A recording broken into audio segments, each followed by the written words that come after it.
মেয়েটার পরিবার মেয়েটাকে জোর করে বিয়ে দিয়েছিল, আর তারপর মেয়েটার সাথে কি কি হয়েছিল শুনলে আপনার চোখে পানি চলে আসবে। প্লিজ ভাই, ভিডিওটা দেখার সাথে সাথে একটা শেয়ার করে দিবেন, তাহলে অনেক মেয়ের পরিবার ভিডিওটা দেখে ভুল করা থেকে বেঁচে যাবে।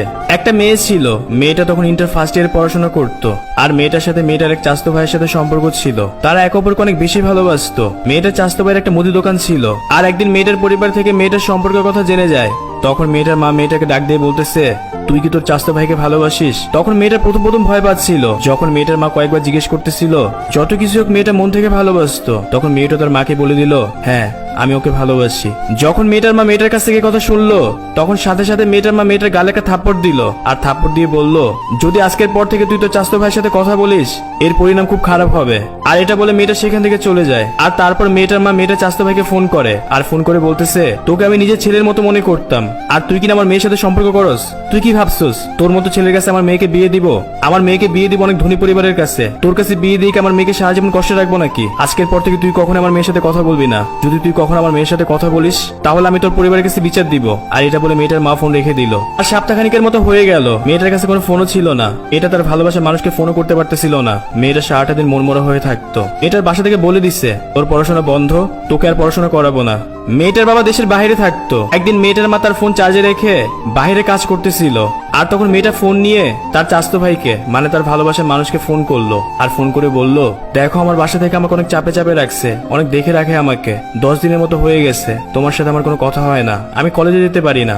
আমার বাসা থেকে আমাকে বলছে আমাকে আর পড়াশোনা করাবে না, তোমাকে ছাড়া থাকতে আমার অনেক কষ্ট হচ্ছে। আর এইভাবে যখন তারা 4-5 মিনিটের মতো কথা বলতেছিল, ওরকম সময় মেয়েটার মা চলে আসলো। আর মেয়েটার মা সব কথা শুনে ফেললো। পিছন থেকে মেয়েটার কাছ থেকে ফোন নিয়ে নিল। আর মেয়েটার কাছ থেকে ফোন নেওয়ার পর মেয়েটার গায়ে অনেক হাত তুললো। আর তখন মেয়েটাকে ঘরে বন্দি করে রাখলো। তখন মেয়েটার মা মেয়েটার বাবাকে ফোন করলো, আর ফোন করে সবকিছু খুলে বললো। তখন মেয়েটার বাবা বলতেছে, আমি তো দেশের বাইরে আছি, এখন তো আমি দেশে আসতে পারবো না, তবে ভালো একটা ছেলে দেখে ওকে 2-3 দিনের ভিতর বিয়ে দিয়ে দাও। তখন মেয়েটার মা বলল, আমার এক বান্ধবীর ছেলে আছে, সরকারি চাকরি করে, নিজেদের বাড়ি ঘরও আছে, দেখতেও সুন্দর। ওর কাছে যদি আমাদের মেয়েটাকে বিয়ে দেই, তাহলে আমাদের মেয়েটা সুখে থাকবে। ওর তো বয়স কম, নিজের ভালো মন্দ বুঝে না, তবে আমরা তোর বাবা মা, আর ওখানে বিয়ে দিলেও সুখেই থাকবে। একটু দাঁড়ান, যদি কাউকে ভালোবেসে থাকেন তাহলে অবশ্যই বলে যাবেন আপনি কাউকে ভালোবাসেন কিনা।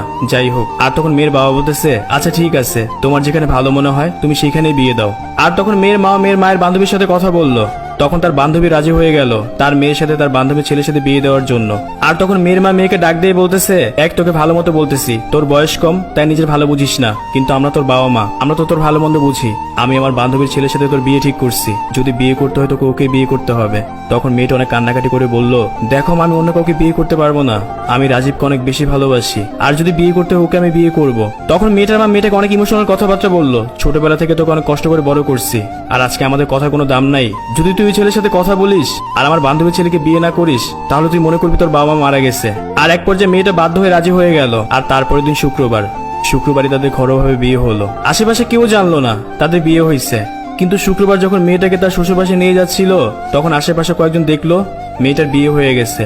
আর তখনই তার ভালোবাসার মানুষ জানতে পারলো তার ভালোবাসার মানুষের বিয়ে হয়ে গেছে। তখন সাথে সাথে ছেলেটা মেয়ের মায়ের কাছে চলে গেল।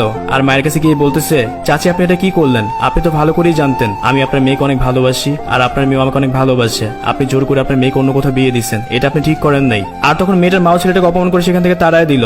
আর যখন মেয়েটা তার স্বামীর বাসায় গেল, কোনো কিছু ভালো লাগতেছিল না। মেয়েটা কত স্বপ্ন দেখছে সে তার ভালোবাসার মানুষের সাথে সারাটা জীবন থাকবে। মেয়েটা ভালো করে বুঝতে পারলো সে একেবারে তার ভালোবাসার মানুষকে হারায় ফেলছে। তখন মেয়েটা তার স্বামীকে বলতেছে, দেখেন একটা ছেলের সাথে আমার সম্পর্ক ছিল, আমি তাকে পাগলের মতো ভালোবাসতাম, কিন্তু আমার পরিবার থেকে আমাকে জোর করে আপনার কাছে বিয়ে দিচ্ছে। আপনি তো চাইলে একটাবার আমার সাথে কথা বলতে পারতেন, কিন্তু আপনি একটাবার আমার সাথে কথা বলেন নাই। আমি কি চাইছি না চাইছি একটাবার আমার কথা শোনেন নাই। তখন মেয়েটার স্বামী বলতেছে, আমার মা যখন তোমার ছবি আমাকে ফার্স্ট দেখাইছে তখন আমার কাছে ভালো লেগে গেছে, তারপর আমি না করতে পারি নাই। আর এখনকার যুগে প্রতিটা মেয়ে রিলেশন করে, বিয়ের পর সবকিছু ঠিক হয়ে যায়, আস্তে আস্তে তুমিও তোমার ভালোবাসা মানুষকে ভুলে যাবে। তখন মেয়েটা বলতেছে, আমি কখনই আমার ভালোবাসা মানুষকে ভুলতে পারবো না। আর তখন মেয়েটার স্বামী বলতেছে, সেটা তোমার ব্যক্তিগত ব্যাপার, তোমার সাথে এখন আমার বিয়ে হয়ে গেছে, আজকে থেকে তুমি আমার ঘরের বউ, আমি যেটা বলবো সেটাই তোমার শুনতে হবে। তখন মেয়েটা অনেক কান্নাকাটি করতেছে। একটা স্বামী স্ত্রীর সাথে যে সম্পর্ক হয়, যেটা আপনারা বুঝতেই পারতেছেন, সেটা করার জন্য স্বামী অনেক জোর করতেছে, কিন্তু মেয়েটা বারবার না করতেছে। মেয়েটা বারবার ভাবতেছে, আমি শুধু একটাবার আমার ভালোবাসার মানুষের সাথে কথা বলি, তারপর ওর সাথে আমি পালায় যাব। কিন্তু যত কিছুই হোক, যেহেতু এখন স্বামী হয়ে গেছে, স্বামীকে আর কতবার নানা করবে। এক পর্যায়ে তাদের সাথে সবকিছু হয়ে গেল। মেয়েটা শুধু বারবার কান্নাই করতেছিল, আর মনে মনে আল্লাহর কাছে একটা কথা বলতেছিল, আল্লাহ আমি তো আমার ভালোবাসার মানুষের সাথে থাকতে চাইছিলাম, কিন্তু আমার ভালোবাসা মানুষের সাথে আমি থাকতে পারলাম না। আমি এই মানুষের সাথে সারাটা জীবন কি করে থাকবো? আমি তো আমার ভালোবাসা মানুষকে ভুলতে পারবো না। আর এগুলো যখন ভাবতেছিল, মেয়েটা অনেক কান্না করতেছিল। আর মেয়েটার স্বামী যখন সব চাহিদা পূরণ হয়ে গেল, তখন সেও ঘুমায় পড়লো। তারপর যখন সকাল হলো, সেদিন থেকে মেয়েটার নতুন জীবন শুরু হলো। সংসারের সকল কাজ মেয়েটাই করতো। মেয়েটার কোনো কিছু ভালো লাগতো না। মেয়েটার কাছে কোনো ফোন ছিল না। মেয়েটার মাই বলে দিছিল ওর কাছে কোনো ফোন দিবেন না, যদি কথা বলতে হয় আপনাদের ফোন দিয়ে ওর সাথে আমাকে কথা বলাই দিবেন। মেয়েটার বাবা মার প্রতি অনেক রাগ ছিল, কারণ তারাই মেয়েটার জীবন নষ্ট করছে, এটাই মেয়েটা মনে করতো। এইভাবে যখন মাসখানিকের মতো হয়ে গেল, মেয়েটা লক্ষ্য করতে পারলো তার স্বামী অন্যান্য মেয়েদের সাথে কথা বলে, বাজে নেশাবানি করে, এমনকি মেয়েটার সাথে খারাপ ব্যবহারও করে। মেয়েটার এক্স বয়ফ্রেন্ডকে নিয়ে অনেক কথাই শোনায়। তখন মেয়েটার কাছে অনেক খারাপ লাগে। যখন মেয়েটা ভাবে আমি যদি কখনো কান্না করতাম, আমার ভালোবাসা মানুষ পাগল হয়ে যেত, কখনই সে আমাকে কষ্ট দিত না। অথচ যে আমার স্বামী, সে আমাকে প্রতিটা মুহূর্তে কষ্ট দেয়। মেয়েটার মা যখন মেয়েটাকে ফোন করতো, মেয়েটার বাবা যখন মেয়েটাকে ফোন করতো, মেয়েটা কারোর সাথে সেরকম কথা বলতো না। মেয়েটার স্বামী মেয়েটার ঠিকমতো খোঁজখবরও নিত না। তার স্ত্রী ভালো আছে কিনা, খাইছে কিনা কোনো খোঁজখবর নিত না। সারাদিন কাজ করার পর যখন রাতে বাসায় আসতো, তখনই মনে হতো সে তার স্ত্রী। যখন স্বামীর চাহিদার কথা মনে পড়তো। একদিন মেয়েটার স্বামী অসুস্থ ছিল, রাতে তাড়াতাড়ি ঘুমায় পড়লো।